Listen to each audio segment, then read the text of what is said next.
అర్జునుడికి అభిమన్యుడు కాకుండా ఐరావతుడు అనే ఒక కొడుకున్నాడని మీకు తెలుసా? అది తెలియాలి అంటే ఈ వీడియో చివరిదాకా చూడండి. నారదుడు వచ్చి ద్రౌపదీదేవి అండ్ పాండవులతో మీరు ఎంత మంచిగా ఉన్నా మీ మధ్య గొడవలు పెట్టాలి అని చూసేవాళ్ళు చాలామంది ఉన్నారు అని చెప్తే, ద్రౌపదీదేవి ఒక్కొక్క పాండవుడితో 1 సంవత్సరం భార్యగా ఉండాలి అని నిర్ణయించుకుంటారు.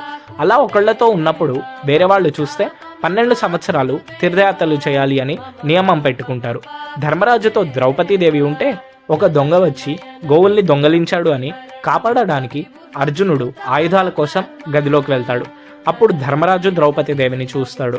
అందుకని తీర్థయాత్రలకు బయలుదేరతాడు.